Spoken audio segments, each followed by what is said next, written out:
Good evening, everyone. Welcome to another session of the African Music Library Instrument Discussion.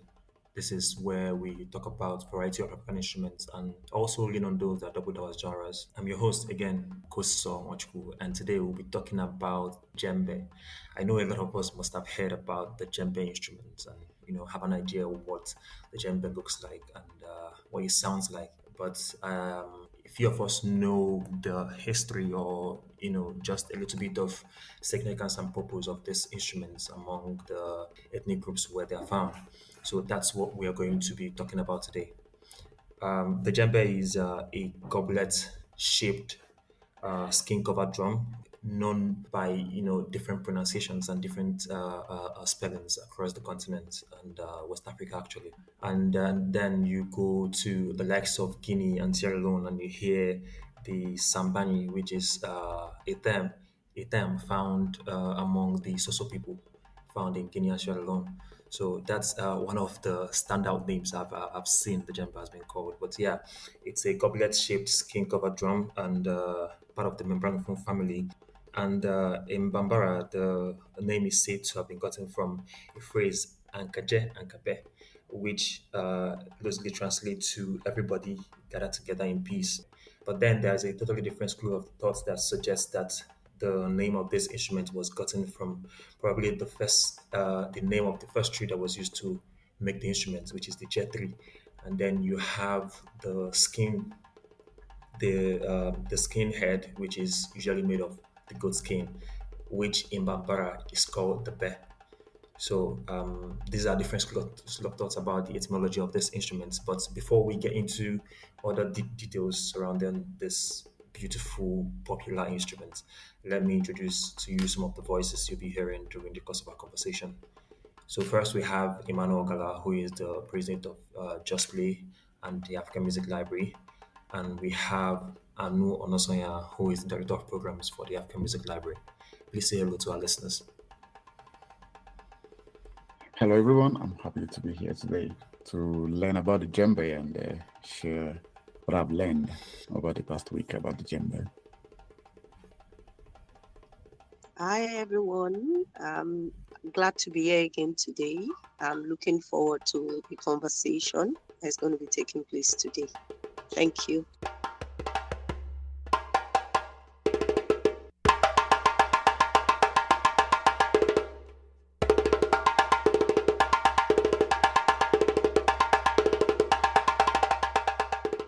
Thank you very much, Emmanuel and Anu. Thank you again for joining us to talk about another African instrument. We're really glad to have you guys on the show with us again because we really do enjoy discussing and going over some of the questions that we have with the two of you. And, I'm looking forward to an exciting conversation ahead.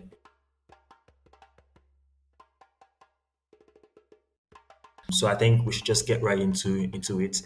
Let's start the way we normally do. Let's talk about the history, origin, myth maybe of this beautiful West African instrument. So I'll be letting our first speaker, Anu Onosanya, talk to us about the history and origin of this instrument. Anu, what do you have for us? Welcome.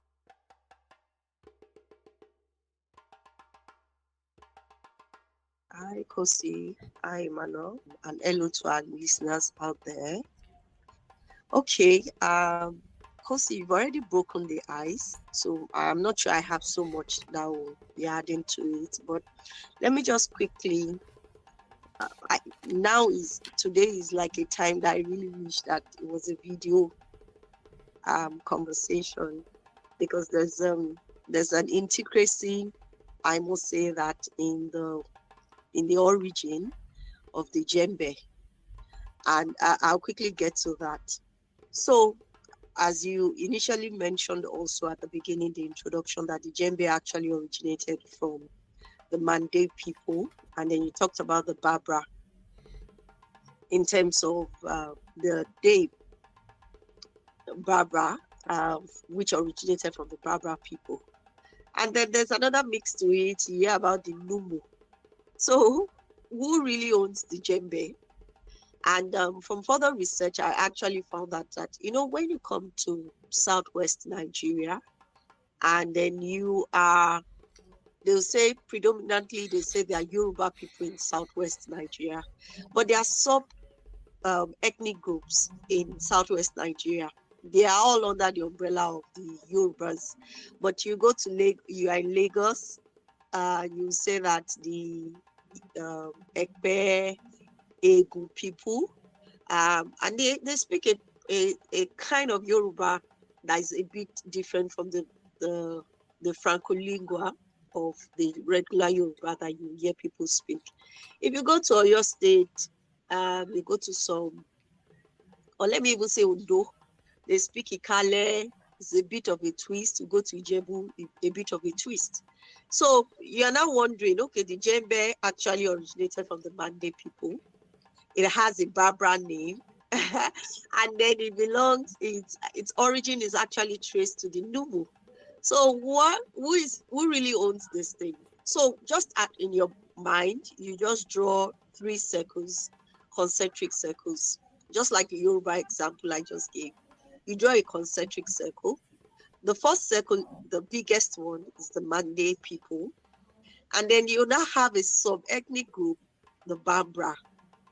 There is sub-ethnic group in it. And then you now draw the smaller circle in the middle, which is the Numu people. And that's actually the people that is believed that the Djembe originated from. Who are the Numu people? I think I want to zero on that before we now go to the myth surrounding the Djembe. So who are the Numu people? Interestingly, the Numu people are, as I said, they are like a sub-ethnic group that you find among the Barbara. And then also you find them, they are also part of the Mande people. And then these Numu people are very interesting people. And why I say that is a caste, or will I say a caste, or caste that's caste, a caste, and it's an occupational caste. Just as you have the griots that are storytellers, historians, this one are not storytellers. They are known for their mastery of fire and creation of tools and weapons. So they are blacksmiths, they are into blacksmithing, and they are also into carving of wood and crafting metals with fire. Interestingly, another very, I must say that very key thing that is very unique to the Numu caste is that they are endogamous. I know most times you hear monogamous, you hear polygamous, you hear polyandry, but they are endogamous, meaning that they marry within their caste because the knowledge of this blacksmithing must be passed from their generation to the next. So they don't take, it's a secret, it's their own identities, their own secrets, just like the griots that you say that they are historians, you pass them down from generation to generation. And I don't know whether they're endogamous, but the Numu people are endogamous. They marry within their caste. So it's most likely you have cousins marrying each other, but they stay within their caste. So this guy are said to be the people that the Djembe drum originated from. They actually were the one that crafted, because they are known for their mastery of fire, they are known for their mastery of wood, and also known for mastery of weapons. In still as blacksmiths, carvers, wood carvers, metal crafters, and all that. So they are known as that's what gives them the identity, their occupational caste. Unlike the Igbos that you have the Osu, that are people dedicated to the gods, and they call them the caste, a particular type of caste, and they call them Osu. But they are caste based on their occupation.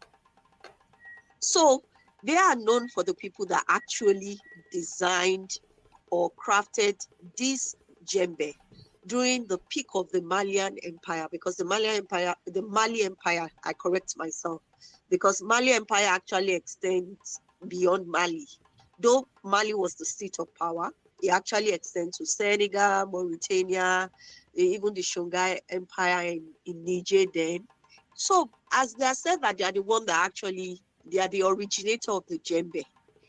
But still, there are three myths surrounding them as the originator. And the first myth is that this cover, the first, let me put it, the first person that actually carved the djembe was said to have been given the idea, or giving this knowledge through a genie, and that a genie gifted a blacksmith a tree, or will I say Numu person a tree, and taught the blacksmith how to carve the djembe, and that's how the djembe came into being. That's the first mythology. It has a supernatural origin. It was a genie appeared to a blacksmith and he showed him a tree. You remember Kosi mentioned something about the tree that got the name also from the tree. Though we also have Ankaje and Kabe, meaning that come together, let's come together in peace.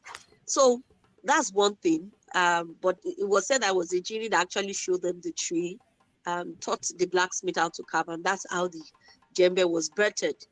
Another person says that another mythology says that the chimpanzee had actually the djembe, and they played it in the forest. So one day, a hunter went into the forest.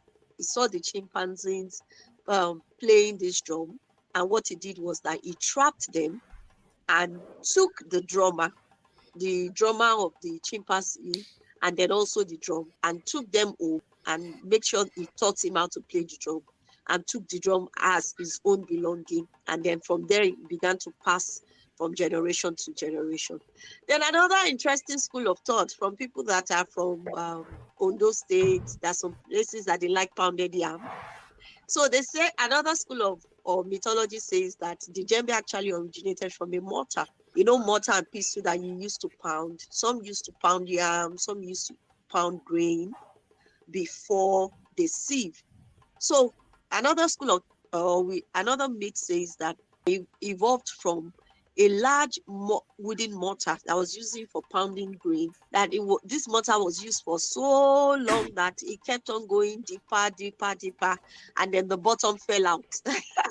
I can imagine how many silos of grain that they use that mortar to pound for the bottom, because we've seen mortar. As in growing up, I've never seen one whose bottom fell out before. Even though they had used it to pound yam so many, most times they just retire it and buy another one. Most times that's what they do to mortar. But for it to have fallen out of the bottom to have fallen out, that's a very interesting one. So we said the mortar fell out at the bottom, and then just by human creativity or happenstance, they covered it with a goat skin, and then that's how they created the first djembe. That's very interesting. I would say that any of it is is very interesting, but I would have maybe more sided with the supernatural side, because the djembe is said to have originated from the blacksmith. It came from the Numu. So, and they are originally known as blacksmiths. The other mythology talks about a hunter, and the other one talks about a hunter, and one talks about everyday living of pounding grain. How true can that be? Well, nobody knows, as you said. But interestingly, Timbuktu, that was the seat of knowledge, writing, documentation, the first seat of knowledge in Africa. I'm surprised that wasn't documented there. But you know, Africans also, we like the supernatural. So that's how the djembe is said to have come to be, and is known as the brainchild, or will I say, has its roots among the Numu. And the Numu are part of the sub-ethnic group of the Barbara, and that's why the djembe has a Barbara name. Because somebody might be wondering that, okay, it came from the Numu, so why is it not called after the Numu? Why is the phrase Ankije and Kibe a Barbara phrase instead of a Numu language? So the Numu people are part of the Barbara, and then the Barbara people are part of the Mande people from Mali Empire, which was in existence from the 12th century to the 17th century before its eventual decline.